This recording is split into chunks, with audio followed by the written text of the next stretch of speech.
बच्चों, good morning.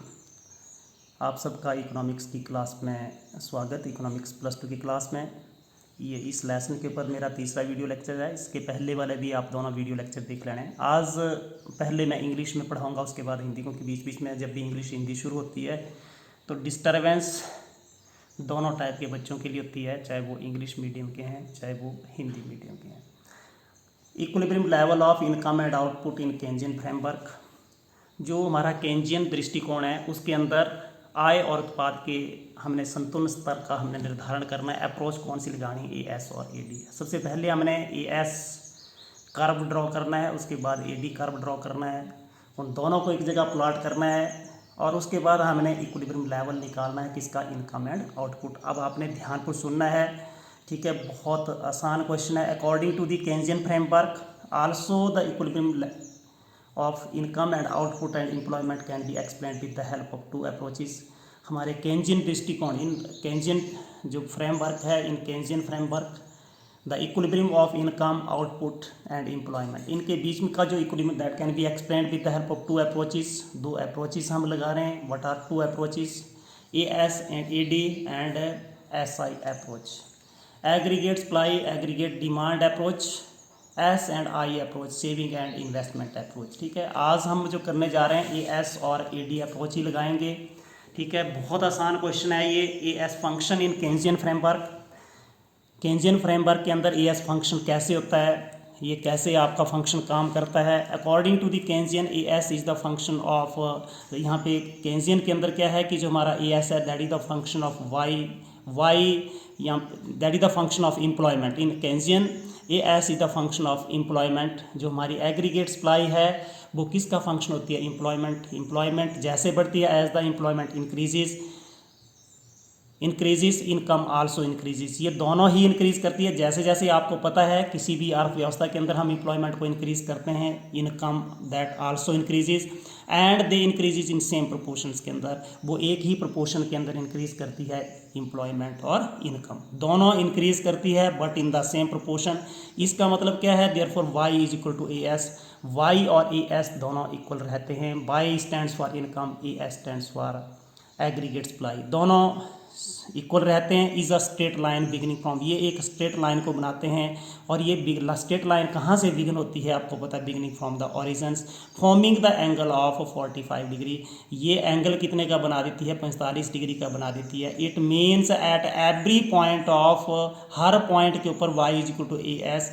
Income, देखिए इधर आप इनकम ले रहे हैं, इधर हम एम्प्लॉयमेंट ले रहे हैं। Income and employment they are equal to each other. ये इनकम और एम्प्लॉयमेंट हर पॉइंट के ऊपर कहीं पे भी कोई पॉइंट ले लेंगे, वहाँ पे आपकी इनकम एंड एम्प्लॉयमेंट एक दूसरे के बराबर होगी।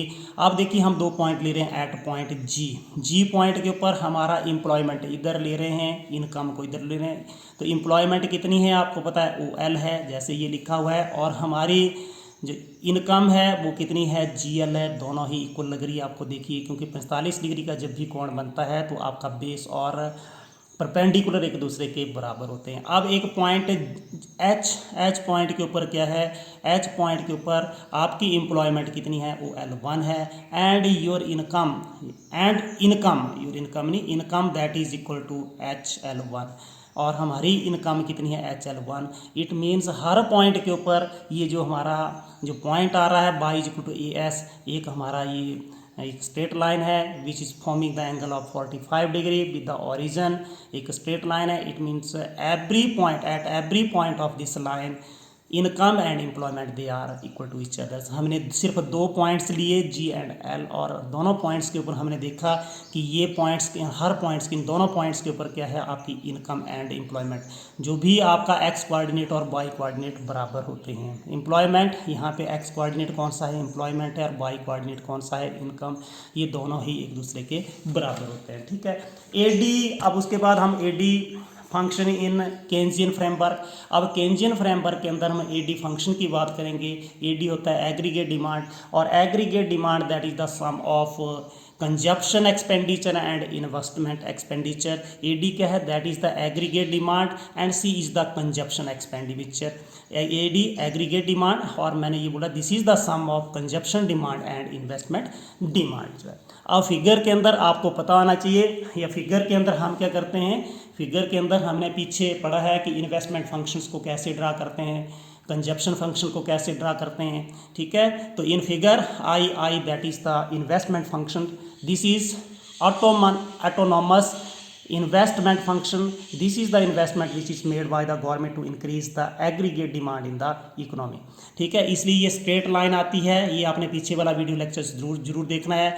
आई क्या है, this is the investment function, ठीक है। In autonomous investment functions that is the straight line which is made by the government, ठीक है।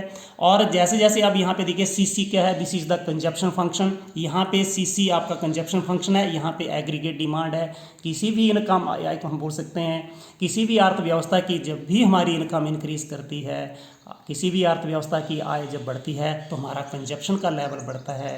कंजप्शन के लेवल का बढ़ने का मतलब है हमारा उपभोग व्यय बढ़ता जाता है, हमारा कंजप्शन एक्सपेंडिचर इंक्रीज करता जाता है। जैसे जैसे यहाँ पे देख रहे हो आप, एक्स एक्सिस के ऊपर हमारी इनकम बढ़ रही है और वाई एक्सिस के ऊपर आपने जो कंजप्शन लिया वो भी बढ़ रही है, ठीक है। ये आपको समझ आ गई होगी। अब मैंने ये लिखा है कि हमारी जो एग्रीगेट डिमांड है that is the sum of consumption plus investment. आप जब हम दोनों को जोड़ेंगे तो के क्योंकि ये देखिए इसकी स्लोप कैसी है, इसकी slope of CC curve that is positive slope, but ये आपकी स्लोप कैसी है, इसकी कांस्टेंट जीरो स्लोप है इसकी। दोनों को ऐड करेंगे तो हमारी एक लाइन बनेगी के that is the aggregate demand which is parallel to CC. क्योंकि हम कांस्टेंट वैल्यू को ऐड करते जा रहे हैं कंजप्शन में, तो हमारी इस के क्या है, के that is the aggregate demand which is parallel to CC. इतनी समझ आ गई होगी। तो ये this is our aggregate demand. Aggregate demand यहाँ पे पढ़ना होगा तो यहाँ पे पढ़ा था in figure I is the investment function, C जो आपका कंजप्शन फंक्शन है, ठीक है। इसको मैंने अभी यहाँ पे एक्सप्लेन नहीं किया। के that is the aggregate demand function which is the sum of C plus I जो है, ठीक है। तो हमारा ए एस फंक्शन भी बन गया, A S aggregate supply curve भी बन गया, और ए डी एग्रीगेट डिमांड जो है वो कर्व भी बन गया। अब दोनों कर्व को हमने एक दूसरे के ऊपर प्लॉट करना है। हमारा ए एस कैसे आ रहा था आपको पता है, starting from origins and making the angle 45 with X axis. A D आपको increases with increase in income, ये दोनों को हमने ग्राफ प्लॉट कर लिए। E is the point of equilibrium, E एक पॉइंट है इक्विलिब्रियम का, ई जहाँ पे ए डी ई एक आपका point is the point of equilibrium where A S and A D they are equal to each other. इस पॉइंट के ऊपर ये दोनों ए डी और ए एस एक दूसरे के बराबर है। तो हमारा वही तो बोलता है, चाहे वो फ्रेमवर्क आपका क्लासिकल फ्रेमवर्क है, whether it is our Keynesian framework where A S and A D and S and I they are equal to each other, that is the point of equilibrium, और E is the point of equilibrium where this point shows that equilibrium level of income and employment they are equal and is equal to OL, ठीक है। ये दोनों ही equal हैं और हमारा what is the equilibrium level of income and employment that is equal to OL। समझ आगे होगी। अब मैं हिंदी मीडियम के बच्चों को भी साथ साथ में लेके चलूँगा। केंजियन, अब आपने जैसे लिखा है according to the Keynesian framework also, यहाँ पे केंजियन दृष्टिकोण से भी हम क्या कर सकते हैं, आय और उत्पाद के संतुलन स्तर का निर्धारण दो दृष्टिकोण से कर सकते हैं। और वो दो दृष्टिकोण कौन से हैं, ए एस और ए डी, एस एंड आई, समग्र पूर्ति, समग्र मांग और बचत और निवेश दृष्टिकोण से हम इसकी व्याख्या कर सकते हैं। अब आपने ध्यान पर सुनना है, मैं चाहे भले इंग्लिश में लिखा हुआ है, इससे आपका इंग्लिश का लेवल भी बढ़ेगा और साथ साथ में आपका हिंदी का लेवल भी बढ़ेगा। A S function Keynesian framework, Keynesian दृष्टिकोण के अंदर समग्र फलन, ठीक है, ए एस फलन समग्र पूर्ति फलन, समग्र पूर्ति फलन किसके अंदर, केंजियन दृष्टिकोण के अंदर समग्र फलन, समग्र पूर्ति फलन जो है, ठीक है। अब अकॉर्डिंग टू केंजियन, जो हमारा केंस क्या बोलता है कि जो हमारी कुल पूर्ति होती है, कुल पूर्ति किसका फलन होती है, रोजगार का फलन होती है। जैसे जैसे रोजगार का स्तर बढ़ता है वैसे वैसे क्या होती है, कुल पूर्ति बढ़ती जाती है। जैसे जैसे रोजगार को बढ़ा रहे हैं आपकी कुल पूर्ति बढ़ती जा रही है। और ये जो कुल पूर्ति वक्र है वो एक्स एक्सिस के साथ 45 डिग्री का कोण बनाता है। जब ये 45 डिग्री का कोण बनाता है, इसका मतलब इस लाइन के ऊपर, इस रेखा के ऊपर, हर बिंदु के ऊपर आप क्या होता है कि आय का स्तर और रोजगार का स्तर बराबर होता है। जैसे आप देखिए पॉइंट जी है, यहाँ पे रोजगार का स्तर कितना है, वो एल है, लेकिन हमारा आय का स्तर कितना है, जी एल है। ये पॉइंट आ गया एच पॉइंट के ऊपर, एच बिंदु के ऊपर हमारा जो रोजगार का स्तर कितना है, एम्प्लॉयमेंट, इसको एम्प्लॉयमेंट मीन्स रोजगार का स्तर कितना है, वो L1 है, और आय इधर ले रहे हैं आप बाई एक्सिस के ऊपर, और आय का स्तर कितना है, HL1 है। आपको समझ आ गई होगी कि हमारा जो केंजिन दृष्टिकोण के अंदर हमारा कुल पूर्ति फलन किसका फलन होता है, जो कुल पूर्ति है वो आय का, वो कुल पूर्ति जो है वो रोजगार का फलन होती है। किसका फलन होती है, यहाँ पे देखिए function of employment, A S is the function of employment, जो हमारी कुल पूर्ति है वो रोजगार का फलन होती है। जैसे अर्थव्यवस्था में रोजगार बढ़ता है तो हमारी कुल पूर्ति भी बढ़ती है। और ये जो आपका ए एस मीन्स कुल पूर्ति फलन हमारा ओरिजिन के साथ, मुख्य बिंदु के साथ 45 डिग्री का कोण बनाती है। इट मीन्स इस ए एस रेखा के हर बिंदु के ऊपर क्या होगा, आय का स्तर और रोजगार का स्तर बराबर होता है। जैसे जी के ऊपर ये हमारा कि क्या गया, ओ एल, ये आय का, ये रोजगार का स्तर है, और जी एल क्या है, आय का स्तर है। इस बिंदु के ऊपर रोजगार का स्तर कितना है, ओ L1, और आय का स्तर कितना है आपका, HL1 है। आपको पता लग गया होगा कि केंजियन फ्रेमवर्क के अंदर, केंजियन दृष्टिकोण के अंदर समग्र फलन किस प्रकार बनता है। अब हम करेंगे एडी इन केंजियन फ्रेमवर्क। केंजियन दृष्टिकोण के अंदर समग्र मांग फलन, केंजियन फ्रेमवर्क, केंजियन दृष्टिकोण के अंदर जो हमारी समग्र मांग होती है, समग्र मांग उपभोग व्यय और निवेश व्यय का जोड़ होता है। Consumption expenditure and investment expenditure, उपभोग व्यय और निवेश व्यय का जोड़ होता है ADC+A। तो यहाँ पे देखिए फिगर के अंदर हमने ये लेके रखा हुआ है आई इसके चित्र के अंदर एक्स एक्सिस के ऊपर आय और रोजगार को, और बाई एक्सिस के ऊपर हमने किसको लिया है, समग्र मांग को लिया है। आई क्या है आपका, निवेश फलन है। कौन सा निवेश फलन है, इसको बोलते हैं ये ऑटोनॉमस स्वायत्त निवेश, इसको क्या बोलते हैं, स्वायत्त निवेश। आपने इसको पिछले वाले वीडियो लेक्चर्स के अंदर जरूर में, स्वायत्त निवेश जिसको सरकार करती है, ये सरकार के द्वारा किसी भी अर्थव्यवस्था के अंदर मांग के स्तर को बढ़ाने के लिए किया जाता है। सीसी क्या है, उपभोग व्यय बकर है, जो एक्स एक्सिस के समानांतर है ना। सीसी जो है आपका उपभोग व्यय है, और एक्स एक्सिस के ऊपर आप देख रहे हो जैसे आय और उत्पादन, आय और रोजगार बढ़ रहा है as the level of income and employment, आय और रोजगार का स्तर बढ़ रहा है। या हम सीधा रोजगार को लेके नहीं चलेंगे, क्योंकि ये आपको पता है कि हमारी समष्टि अर्थशास्त्र के अंदर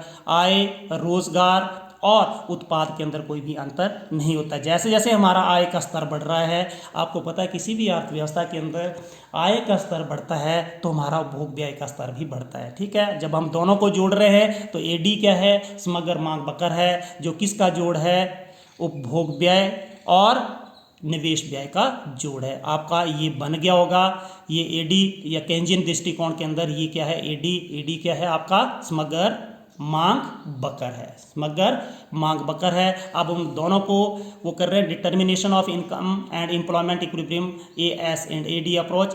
अब आपने एएस और एडी दृष्टिकोण से आपने संतुलन बिंदु का, आय और उत्पाद के संतुलन बिंदु का निर्धारण करना है। बिल्कुल मैंने शॉर्ट करके लिखा है, बड़े अच्छे ढंग से लिखा है। 5 नंबर का क्वेश्चन इस बार भी आया होता, ये फिर आएगा।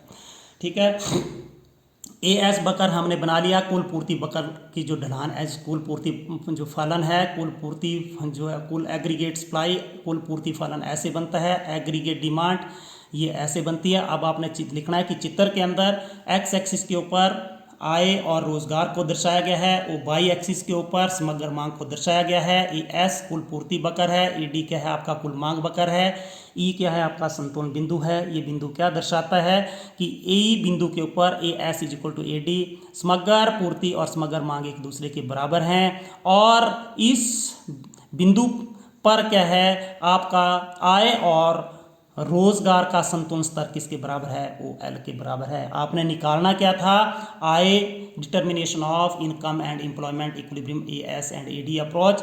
एएस और एडी दृष्टिकोण से आय और रोजगार के संतुलन स्तर की हमने व्याख्या करनी थी, और वो संतुलन स्तर कहाँ पे मिलेगा, जहाँ पे एडी और एएस एक दूसरे के बराबर होंगे और ई बिंदु के ऊपर एडी और एएस बराबर हैं। इसके कॉरेस्पॉन्डिंग जब भी हम इसके सीध में नीचे आते हैं, आय और रोजगार का संतुलन स्तर किसके बराबर प्राप्त होता है, आपको OL के बराबर प्राप्त होता है।